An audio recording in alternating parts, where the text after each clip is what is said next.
Nah, penjajahan pemerintah Hindia Belanda. Kita akan mulai dari sini.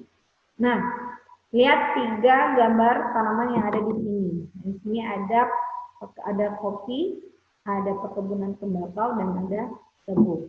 Nah, apa hubungan pembelajaran kita hari ini dengan 3 tanaman ini? Nah, kita lihat sekarang.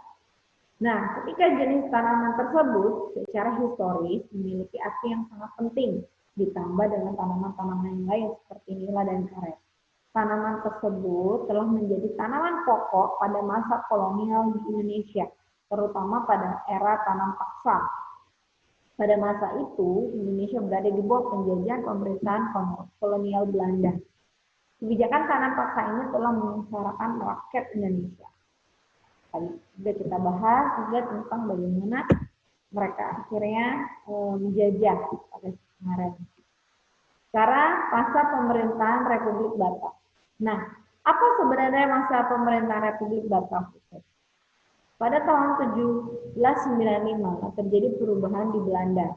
Muncullah kelompok yang menamakan dirinya kaum patriot. Kaum ini terpengaruh oleh semboyan revolusi Perancis. Liberté artinya kemerdekaan, égalité artinya persamaan, dan fraternité persaudaraan. Berdasar ide dan paham yang digelorakan di dalam revolusi Prancis itu, maka kaum patriot menghendaki perlunya negara kesatuan. Bertepatan dengan keinginan itu, pada awal tahun 1795, pasukan Prancis menyerbu Belanda. Raja Willem V melarikan diri ke Inggris. Belanda dikuasai Prancis. Dibentuklah pemerintahan baru sebagai bagian dari Prancis yang dinamakan Republik Batak. Dari sanalah ya Republik Batak itu akhirnya lahir pada tahun 1795 sampai 1806. Sebagai pemimpin Republik Batak adalah Louis Napoleon, saudara dari Napoleon Bonaparte. Sementara itu, dengan pengasingan Raja William V oleh pemerintah Inggris ditempatkan di kota Kew. Raja William akhirnya mengeluarkan surat perintah yang dikenal dengan surat Kew. Isi surat itu adalah agar para penguasa di negeri penjajahan Belanda, negara-negara yang tidak ada Belandanya itu menyerahkan wilayahnya kepada Inggris, jangan kepada Perancis. Begitu katanya. Karena si Raja William itu akhirnya ada di Inggris, akhirnya si Raja Willem V itu minta untuk agar semua pemerintahan Belanda itu menyerahkan kepada Inggris. Itu di pihak Inggris bertindak cepat dengan mengambil alih beberapa di Hindia seperti Padang pada 1795 dan menguasai Ambon dan Banda 1796. Inggris juga memperkuat armada untuk melakukan blokade terhadap Batavia. Jadi dia langsung buru-buru Inggris itu. Begitu tahu akhirnya Raja Willem itu akhirnya mau menyerahkan semua daerah jajahannya kepada Inggris, akhirnya Inggris juga akhirnya mempercepat gerakannya untuk akhirnya memblokade daerah-daerah yang sudah diberikan oleh Belanda.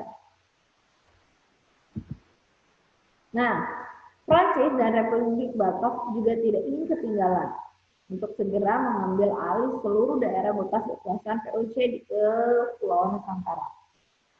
Oleh karena itu, untuk mempertahankan Kepulauan Nusantara dari serangan Inggris, diperlukan pemimpin yang kuat. Nah, ditunjuklah seorang muda dari kaum patriot, yakni Herman William Daendels, yang dikenal sebagai tokoh muda yang revolusioner.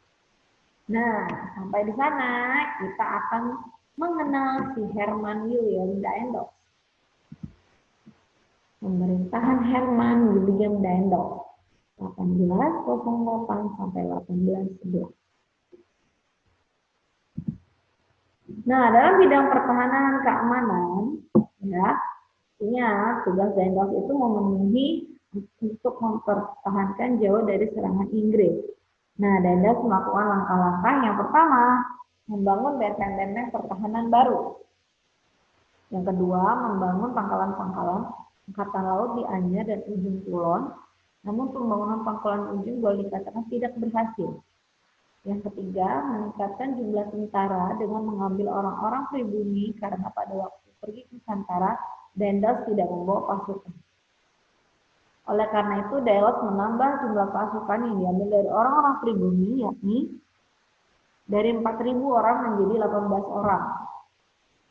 Nah, yang keempat adalah membangun jalan raya dari Anyar, Jawa Barat, sekarang Provinsi Banten, sampai Panarukan, ujung Jawa Timur, Pulau Jawa, sepanjang kurang lebih 1.100 km. Jalan ini sering dinamakan Jalan Daendels. Dia bangun jalan. Nah, pada awalnya Daendels ini dikenal sebagai tokoh yang demokratis dan dijiwai panji-panji revolusi Prancis.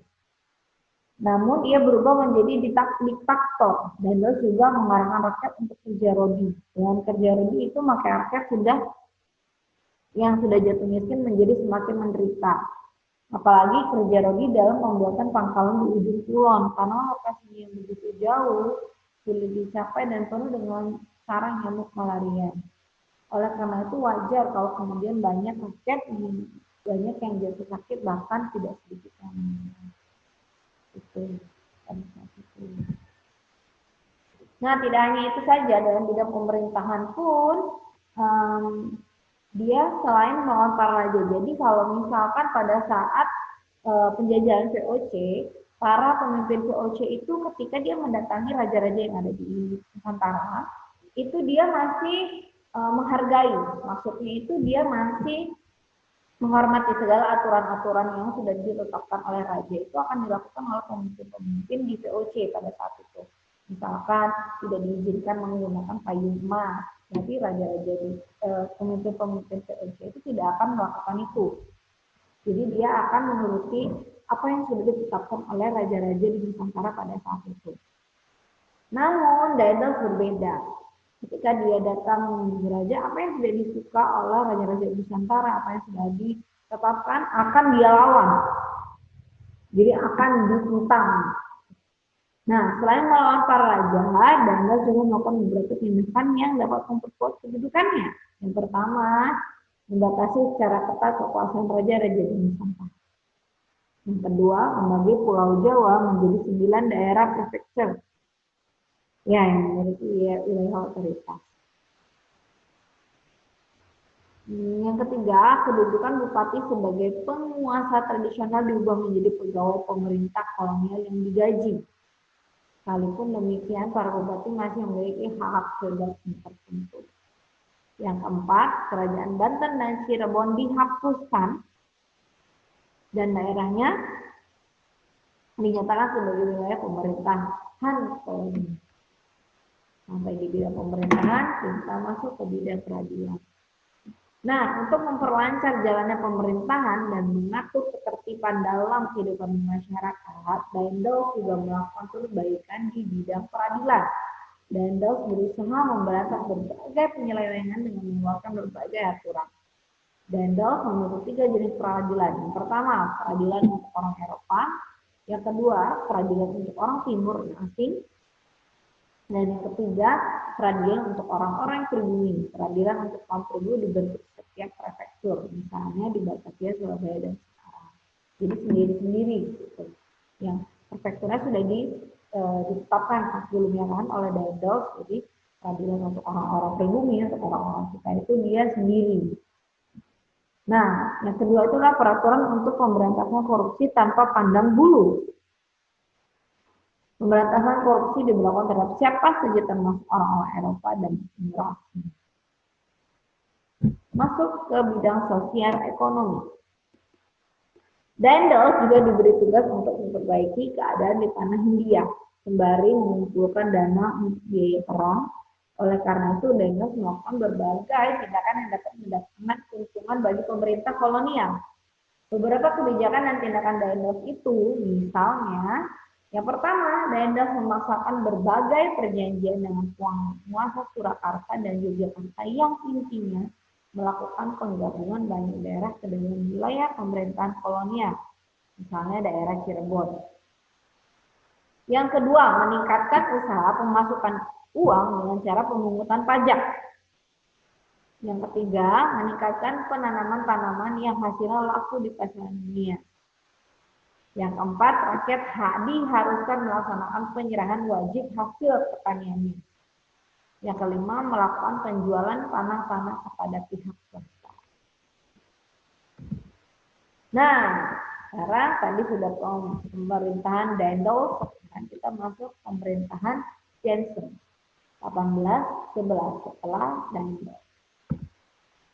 Pada bulan Mei 1811, Daendels dipanggil pulang ke negerinya. Ia digantikan oleh Jan Willem Jensen. Ya, Jensen dikenal seorang politikus berkebangsaan Belanda. Sebelumnya, Jensen menjabat sebagai Gubernur Jenderal di Tanjung Harapan tahun 1802 sampai 1806. Pada tahun 1806 itu Jensen terusir dari Tanjung Harapan karena daerah itu jatuh ke tangan Inggris. Pada 1810, Jensen diperintahkan pergi ke Jawa dan akhirnya menggantikan Daendels pada tahun 1811. Jensen mencoba memperbaiki keadaan yang telah ditinggalkan Daendels. Namun harus diingat karena sudah beberapa di tangan Inggris, karena sudah beberapa daerah di tangan jajahan Inggris. Sementara itu penguasa Inggris di India telah mendatangkan Thomas Raffles yang berkedudukan di Pulau Kanan untuk menguasai Jawa. Jadi Thomas Raffles itu yang dari Inggris ya. Raffles segera mempersiapkan armada untuk menyeberangi Laut Jawa. Nah, pengalaman Kahesi Jensen di Tanjung Harapan akhirnya terulang. Pada tanggal 4 Agustus 1811, sebanyak 60 kapal Inggris di bawah komando Raffles telah muncul di perairan sekitar Batavia. Beberapa minggu berikutnya, tanggal 16 Agustusnya, Batavia jatuh ke tangan Inggris. Jensen berusaha menyingkir ke Semarang dan bergabung dengan Legiun Mangkunegara dan para prajurit dari Yogyakarta. Namun pasukan Inggris lebih kuat sehingga berhasil memukul mundur Jensen beserta pasukannya. Akhirnya Jensen mundur ke skala 3 dan akhirnya menyerah di Tuntang. Penyerahan Jensen secara resmi ke pihak Inggris ditandai dengan adanya kapitulasi Tuntang pada tanggal 18 September 1811.